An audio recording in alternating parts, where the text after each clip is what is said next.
តែតាំងជាមួយនឹងការបដូរម៉ោងដោយទូរស័ព្ទខ្លះអី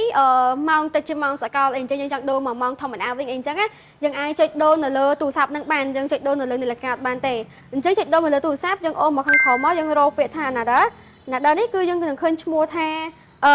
time format អញ្ចឹងចុចលើ time format យើងអាចមើលបានយើងយក12ម៉ោងឬក៏24ម៉ោងអញ្ចឹងសម្រាប់ខ្ញុំងាយស្រួលមើលខ្ញុំយកថា12ម៉ោងហើយយើងចុចពេលដានមករួចរាល់ហើយអញ្ចឹងទៅជាមួយនឹងការដូរម៉ោងគឺប៉ុណ្ណឹងទៅជាមួយនឹងការ SQR គឺយើងអាច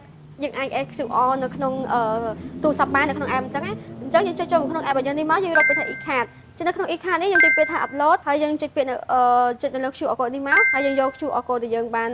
ត្រៀមទុកហ្នឹង QR code នេះគឺខ្ញុំដាក់ QR code Telegram អញ្ចឹងយើងកែ title កន្លែងនេះមកយើងដាក់ថា Telegram ណាអូខេហើយយើងចុច OK មកហើយយើងចុចពាក្យ save ជាការស្រេចហើយអញដាក់បានតែ QR code Telegram អី QR code ធនាគារដាក់បានទេដោយសារតែបញ្ហាQR code ធនាគារឥឡូវវាលាយទាំងអង់គ្លេសសំទោសវាលាយទាំងដុល្លារជាមួយនឹងខ្មែរអញ្ចឹងវាអត់ support ទេអញ្ចឹងរួចរាល់ហើយអញ្ចឹងយើងต้องជាមួយនឹងការប្រើ e-card មួយយើងគ្រាន់តែចុចមក